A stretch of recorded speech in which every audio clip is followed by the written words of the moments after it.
নমস্কার। যুব শক্তি প্রকল্প কবে থেকে পশ্চিমবঙ্গে চালু হবে? কবে থেকে বেকার যুবক যুবতীদের ৩,০০০ টাকা করে দেওয়া হবে? মুখ্যমন্ত্রী শুভেন্দু অধিকারী প্রতিশ্রুতি যা যা দিয়েছিলেন ভোটের আগে, সেই নিয়ে কিন্তু এই মুখ্যমন্ত্রীর বড় ঘোষণা আজকে। এর সাথে কিন্তু আরেকটি অত্যন্ত গুরুত্বপূর্ণ খবর রয়েছে। যুব শক্তি প্রকল্পের টাকা তা কি বরাদ্দ হতে চলেছে এই জুনের ২২ তারিখ থেকে? সে বিষয়ে কিন্তু একটা অত্যন্ত গুরুত্বপূর্ণ আপডেট রয়েছে। মুখ্যমন্ত্রী কি কি জানিয়েছেন, যুবশক্তি প্রকল্পের শর্ত কি কি থাকতে পারে, এছাড়াও কি কি আপনাদেরকে রেডি রাখতে হবে, অর্থাৎ কোন কোন কাগজ আপনাদেরকে রেডি রাখতে হবে এই যুবশক্তি প্রকল্পের টাকা পাওয়ার জন্য, এবং শর্ত কি রয়েছে, কোন কোন কাগজগুলো রেডি রাখতে হবে, সমস্তটাই কিন্তু জানাবো আজকে এই ভিডিওতে। তো ভিডিওটি একদম স্ক্রিন নয়, প্রথম থেকে শেষ পর্যন্ত দেখুন। আর চ্যানেলে যদি নতুন হয়ে থাকেন অবশ্যই চ্যানেলটিকে সাবস্ক্রাইব করে সাথে বেল আইকনটি প্রেস করে রাখবেন।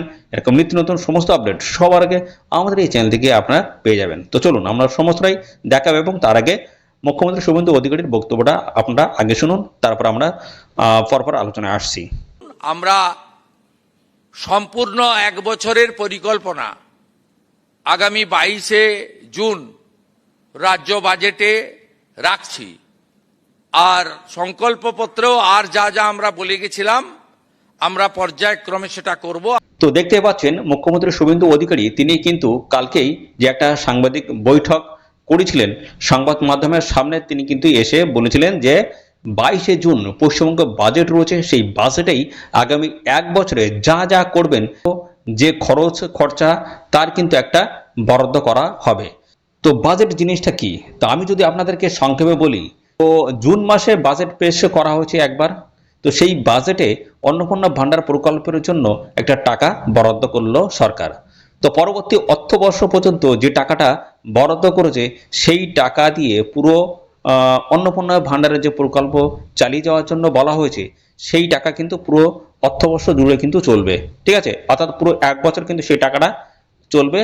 প্রথম যে বাজেটটা করা হচ্ছে সেই বাজেটের টাকা দিয়েই পুরো এক বছর, মানে কোনো একটা স্কিম বা কোনো একটা সুবিধা বা কোনো একটা বিভাগে টাকা বরাদ্দ করা হয় এক বছরের জন্য, মানে তো একটা অর্থবর্ষের জন্য কিন্তু টাকা বরাদ্দ হয়, পুরো অর্থবর্ষ জুড়ে খরচ হবে। এবার এই যে 22 তারিখ বাজেট, এই বাজেটের আরেকটা জিনিস তিনি বলেছেন যে তারা যে প্রতিশ্রুতি দিয়েছিল ভোটের আগে, বিজেপির সংকল্পপত্রে তারা কিন্তু বলেছিল যে যারা বেকার যুবক যুবতী যারা রয়েছে তাদের কিন্তু প্রত্যেক মাসে ৩,০০০ টাকা করে কিন্তু দেওয়া হবে। তো সেটাও কিন্তু লাগু করা হবে, এবং তার জন্য কিন্তু 22শে জুন সেই দিনই কিন্তু টাকা বরাদ্দ করা হবে। অর্থাৎ 22শে জুন কিন্তু একটি বাজেট রয়েছে, সেই বাজেটে কিন্তু এমনই এই যুব শক্তি যে প্রকল্প সেই প্রকল্পের টাকা কিন্তু বরাদ্দ করা হবে। তো ওই বাজেটে যা যা প্রকল্প সমস্ত কিছু কিন্তু পরবর্তী সময়ে চালু করা হবে, তার জন্য টাকা বরাদ্দ করা হবে। অর্থাৎ এই যে যুব শক্তি যে প্রকল্প তার জন্য কিন্তু টাকা বরাদ্দ হবে এই 22শে জুন, সেইভাবে কিন্তু জানানো হয়েছে।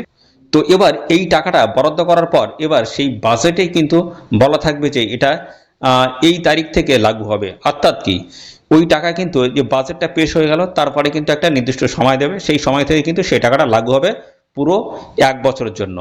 মানে ধরুন জুলাই মাস থেকে বেকার যুবক যুবতীরা তাদের ব্যাংক অ্যাকাউন্টে টাকা পেতে শুরু করবে। অর্থবর্ষ পর্যন্ত এত টাকা আমরা এই খাতে বরাদ্দ করলাম। অর্থাৎ কি, এই যুব শক্তির টাকা ধরো সাপোজ দেওয়া আছে, এটা হচ্ছে জুন মাস, জুন মাস থেকে যদি দেওয়া হয় পরবর্তী বছরের জুন মাস পর্যন্ত কিন্তু এই টাকা এই যুব শক্তির খাতে কিন্তু ব্যবহার করা হবে, এখন যে বাজেটে যেটা পেশ করা হচ্ছে সেই টাকা। ওকে, তো এবার যুব শক্তি প্রকল্পের জন্য টাকা বরাদ্দ হওয়ার পর এবার গভর্নমেন্ট থেকে কিন্তু একটা নোটিফিকেশন জারি করবে যে তাদের নতুন করে আবেদন করতে হবে কিনা বা কবে থেকে আবেদন করতে হবে, সেই সমস্ত বিষয়গুলো নিয়ে একটা নোটিফিকেশন জারি করবে, এবং তারপর কিন্তু আবেদন কবে থেকে শুরু হবে সেটা কিন্তু জানিয়ে দেবে।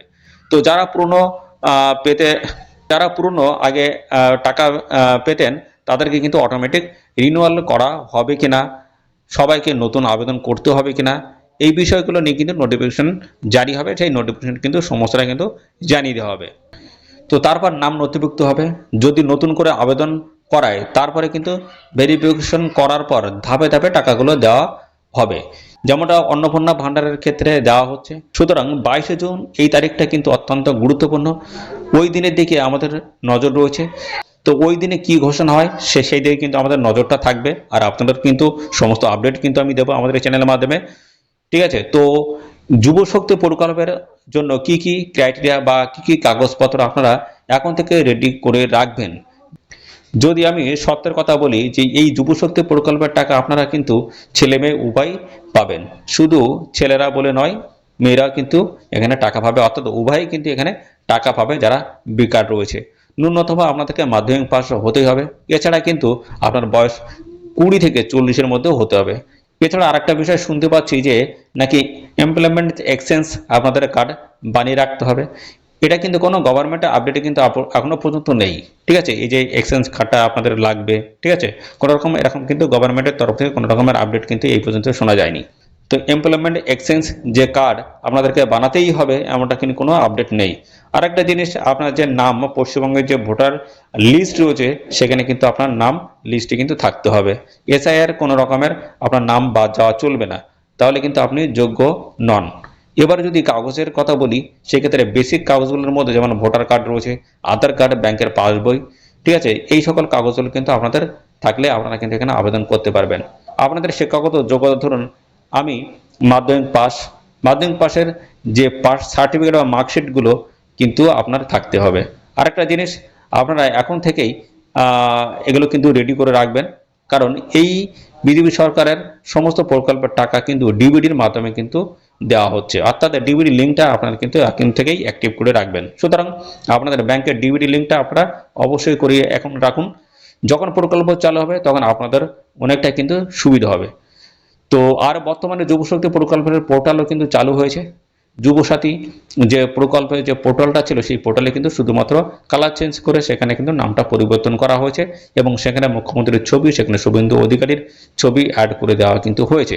পরবর্তী সময়ে যখনই আবেদন শুরু হবে, গেজেটেড নোটিফিকেশন কিন্তু বের হবে এবং টাকা যেহেতু বরাদ্দ করা শুরু হচ্ছে এই 22শে জুন থেকে, তো আপনাদের খুব তাড়াতাড়ি কিন্তু একটা আপডেট আসতে চলেছে, ঠিক আছে? তো এরকম নিত্য নতুন সমস্ত আপডেট কিন্তু লেটেস্ট আপডেট সবার আগে কিন্তু আমি যাব। তো যুবশক্তির কি আপডেট আসবে সমস্তটাই জানতে অবশ্যই চ্যানেলটিকে এখনই সাবস্ক্রাইব করে রাখতে হবে। আর এই ভিডিওটি আপনাদের প্রিয় যে সমস্ত বন্ধু বান্ধব আছে তাদের মধ্যে বেশি বেশি পরিমাণে শেয়ার করে দেবেন, ঠিক আছে? তো এরকম নিত্য নতুন যা যা আপডেট আসবে সমস্তটাই কিন্তু জানতে পারবেন আমাদের এই চ্যানেল থেকে। তো আজকের এই ভিডিওটি এই পর্যন্ত, পরবর্তী আরও একটি নতুন ভিডিওতে দেখা হবে। ধন্যবাদ।